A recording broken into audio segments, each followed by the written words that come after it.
Hello everybody, welcome back to a new video. Today, very exciting, just got the combine wrapped up, sitting in the driveway. I just ran it, got all the initial settings set for wheat. Walk behind here, see there's a huge dust cloud that came out, and yeah, I dropped a bunch of stuff on the driveway, so we'll have to clean that up later. But looks like we had the concaves set pretty good for corn when it was running corn last year.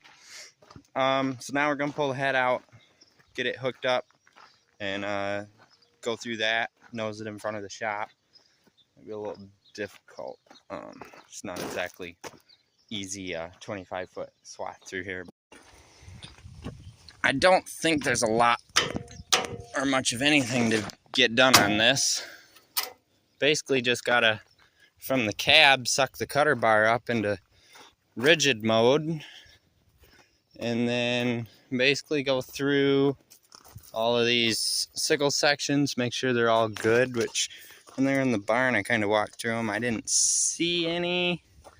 I just can see as far as broken ones right now, but once it's on the combine, it'll be easier to see like wore out ones. But yeah, I'm not seeing any broken ones. We'll check for loose guards because that's always an issue eventually in soybeans. Looks like our trailer might need to be adjusted a little bit. Cutter bar is sitting a little farther back. We have issues with these all the time. It looks like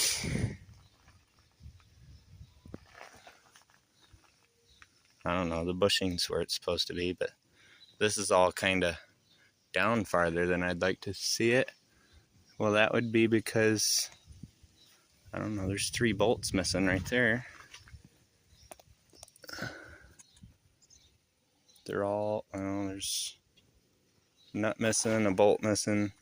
We'll have to go through this and get this where it's supposed to be. This poly was brand new last year. I don't know why that went so fast, but it did. So we'll get that fixed up.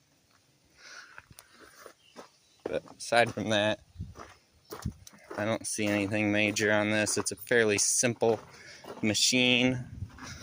All the complexities are in the combine. So, yep. But we'll get her going. Oh, another thing is fingers on this drum, which I don't know if I have any. I'll have to call Deere. Today's Monday, so they should have them up here tomorrow. We'll get some fingers and some clips and some brackets and stuff, because I see I got 3 missing. I've got 2 missing. I've got 2 missing. So ideally we'd like to have all of them. Somebody found the rock trap clean out spot. We got most of the cutter bar stuff done with this head. The only thing we got to do yet is put this back on. Found another broken arm, and this one was actually pushing up, and I think this was what was giving us issues with the stainless steel plating last year. So got that all welded up, and we didn't have John Deere green, but we had like a outdoor garden green that we painted it. Nobody's gonna see it. And then once we go to our shed location for John Deere drop off, we'll get our bolts for this, get the idler pulley, and then the only thing they couldn't get me today is the fingers for the head, or for the auger, which is fine, because at least today we can get this thing done and off the combine and back on the trailer, get everything put back in the barn. I can do fingers off the combine. It's actually easier sitting on the header cart doing those. But after that, I've been just working on this auger tube mainly. We finally got it done. I had to trim down the diameter a little bit more, and it just snapped into place. So I'll need some help. But what we're supposed to do is we drill a hole here, drill a hole here, and pop rivets in, and then the same on the bottom. And then we go all the way around the circle on the bottom, and then that's it for installing this auger tube. It's honestly, once you get the poly in there, that's basically the whole job. But yeah, so that's in basically now. We had to notch it out because this spot where the mid shaft bearing rod comes through is in the way, but it's fine. Yep. So we'll get to that. I don't know where Dad went. Probably home for lunch. It's 1:30 now. He's been gone an hour or so, but that's the big part. After that, we start putting the trough in there, which looks like I need some batteries for my shop vac because we're going to be using that quite a bit in there. Get that vacuumed out. We'll probably do 2 sheets equal size to that bracket, and then we'll figure out what we're going to do under the bracket.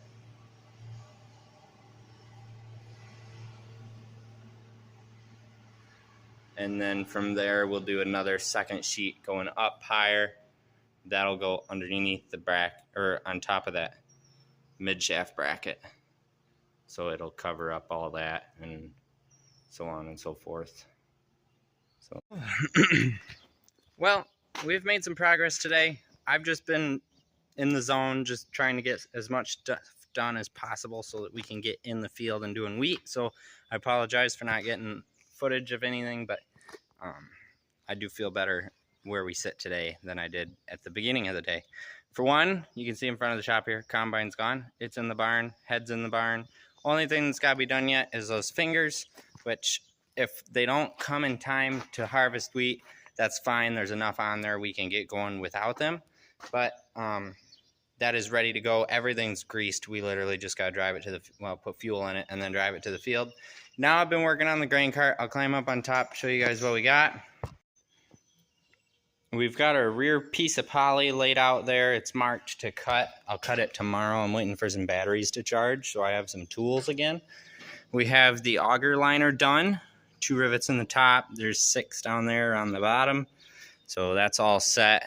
Once we get the patchwork done on the bottom box there, we can start putting this auger back in. So that'll be tomorrow's project for sure. And then I have my first piece of poly in the front. That's right where it goes. It's centered. It's ready. Once we get the back piece in, we can shim everything, which means just sticking some poly or some door shims under the auger to push the poly down. And then we'll get that bolted down and in place. And then once that's all done, then we move to the second sheet, which runs along the top on each side. We're trying to figure out how we're going to do that yet. I think I'm going to pick up, or we might go to Elro and get a bunch of flat stock to make transition pieces, because ideally button poly to poly should work, but over time I think that poly is going to wrinkle a little bit and we don't want stuff getting behind it. So if we run a piece of metal on the seam, I think that will do a lot better job of keeping stuff out from behind the poly. So yeah. From here, I think we're going to do a 2-foot piece. We're not going to go all the way up like we were talking. It's going to go most of the way up. It's going to go up to about the top of that cross member. So that'll cover all the holes at least and get us going for wheat. And we will, well, I'll show more of that tomorrow. But for today, we are done.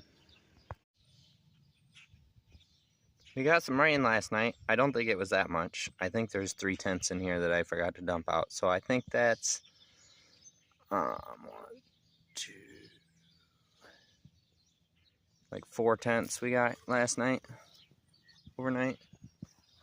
Somewhere between 4 and 5 tenths. So that's okay. It bought us some time to get this grain cart done.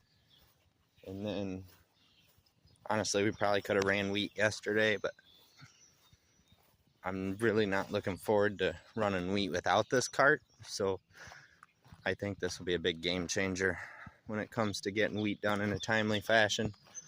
So hopefully, I don't know if Dad's here yet. I didn't even look if his truck was over by the milk house, but hopefully he gets here quick and we can get right to work on this thing. So we got our back piece in now. That's set where it needs to go. We're gonna shim both of these.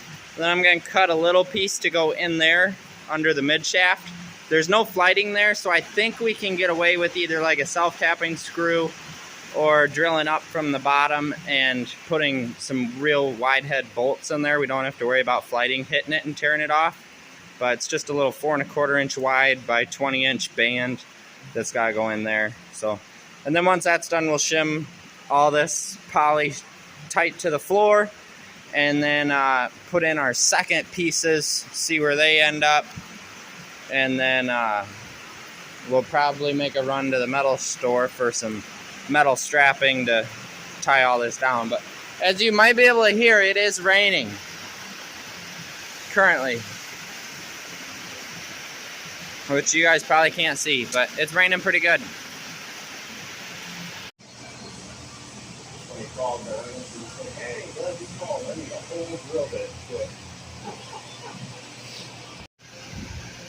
Well, we did get something done today. I've got the bottom of the auger patched up. So we went to put the auger in, and the auger would not slide in. That tube was too tight. So we're trying to figure out, we're taking the auger to a machine shop right down the road here tomorrow. And we're going to see if they can grind the flighting down. Just, we need like 1/8 of an inch, almost nothing, and it'll slide into that tube just fine. So we're going to see if we can do that instead of trying to pull all that poly back out and figure out what's going on. There's a little bump in there somewhere that's holding the auger up, but if we can get the auger in, it'll wear that poly down enough to where we can flow grain through. It'll be fine. Next thing is inside the tub. We've got one piece halfway hooked up. You guys just saw that in the previous clip. I'll move the ladder over so I can show you guys a little bit better and explain what the dealio is. Oh, the ladder's taller than the door.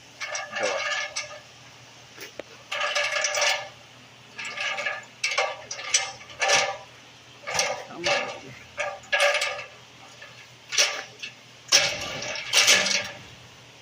Alright, going up. So what we decided is to go with 2-inch wide strips. This is 16 gauge steel, I believe. And so we started it, and we were going to bolt it, and we drilled the first hole and realized that the holes fell right inside the subframe where you couldn't get to it from the other side. So rivets, 1/4-inch rivets. The bottom piece is in, but we broke 2 drill bits and our only 1/4-inch drill bits in the process. So tomorrow, when businesses are open, where you got to buy drill bits, I'm running to Deere, pick up the fingers for the grain head, and Dad is running to the machine shop with the auger to see if we can get that honed down. Tomorrow, hopefully, we'll have all the poly in, have this flow divider in, have the auger in. As of right now, if we run out of time, we're not going to put those doors in. We're just going to plug those holes up that they go through and run without them. We will be very mindful of how we harvest wheat, and we will not leave a partial load in the grain cart after unloading. That way we take all the load off the auger. But it's not ideal, but we are running out of time. We could be running wheat right now, but we are putting it off to get this grain cart going, and we really don't want to. When wheat's ready, you got to get the wheat off. So that's just where we're at. Once we get rolling tomorrow, this section of the project should fly. We just got to do another row of rivets to hold in that top section, and then do a rail across the top. But we'll wait on that rail across the top until we have this front piece in. So we'll do that piece, get that piece finished up, do this front piece, get the top rail in, and then this side's done, and then we move to the other side and just rinse and repeat. Get the rail in, slide the top piece in, finish the rail, get these pieces in, and then rail across the top, and the inside will hopefully be done. Just knock our shims out and call it good. But this video is going on, is today the 3rd day that I've been recording the same video, so we do need to wrap this one up. So sorry guys for wrapping up in the middle of a project, but we will resume this right away in the next one. So if you guys enjoyed, thumbs up down below, subscribe if you're new, and have a good one guys. See you in the next one.